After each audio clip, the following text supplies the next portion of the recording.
Hello students, we have given a question. So let's read the question and try to solve it.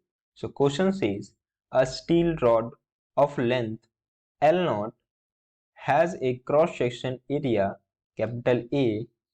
The force required to stretch this rod by the same amount as the expansion produced by heating it through change in temperature is.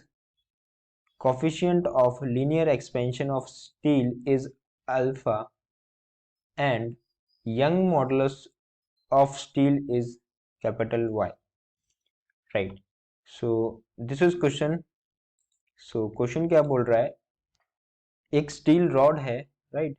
We have a steel rod like this. इसकी length कितनी है? इसकी length है L0 और इसका area cross section है वो है कैपिटल A, राइट? तो हमसे पूछा गया था force required to stretch this rod by the same amount of expansion produced by heating it through del T. मतलब हमें फोर्स फाइंड आउट करना है, कितना फोर्स होगा वो फाइंड आउट करना है, राइट? अगर ये स्टील रॉड क्या होती है, कुछ डेल टी टेम्परेचर से हीट की जाती है, तो हमें दिया गया है linear coefficient of steel alpha. तो coefficient of linear expansion of steel is equals to alpha, right? And Young modulus दिया हुआ है, Young's modulus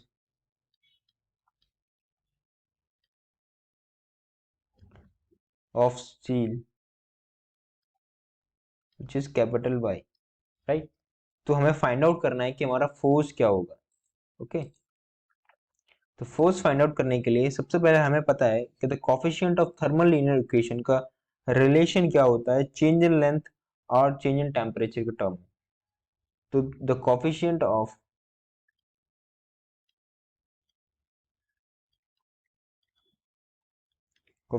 of thermal linear expression, thermal linear expansion, वो क्या होता है? वो होता है alpha equals to change in length divided by initial length into change in temperature, right? इसको क्या मान लेते हैं हम? इक्वेशन 1 मान लेते हैं। अब हमें क्या पता है? अब हमें पता है कि young modulus of the steel rod क्या होगा? Young modulus of steel rod, young modulus को कैपिटल वाई से रिप्रेजेंट किया है, तो यंग मॉडुलस क्या इक्वल होता है? वो इक्वल होता है force divided by area multiplied by initial length upon change in length, right? तो यहां से हम क्या कर सकते हैं, अगर हम इस फर्स्ट इक्वेशन में देखें, हमें फोर्स फाइंड आउट करना है, तो इसको रीअरेंज करते हैं। तो इसको फोर्स इक्वल्स टू क्या लिख सकते हैं? फोर्स इक्वल्स टू, ये सारे टर्म्स को ऊपर ले जाएंगे, मल्टीप्लाई कर देंगे, तो y into A into del L divided by initial length, right? तो हम देख सकते हैं पहले वाले टर्म से अगर हम अल्फा का वैल्यू पुट करें, राइट, तो यहां से हम चेंज इन टेम्परेचर को अल्फा में मल्टीप्लाई कर देते हैं। तो हम क्या देख सकते हैं, फर्स्ट वाली इक्वेशन से अगर हम देखें, अगर हम फर्स्ट वाली इक्वेशन से अगर change in length divided bye original length निकालें, तो ये किसके ऊपर इक्वल आएगी? Alpha into change in temperature. तो इस वाली इक्वेशन में हम change in length divided bye original length की जगह क्या रख सकते हैं? हम रख सकते हैं F is equals to Y A alpha del T लिख सकते हैं, राइट?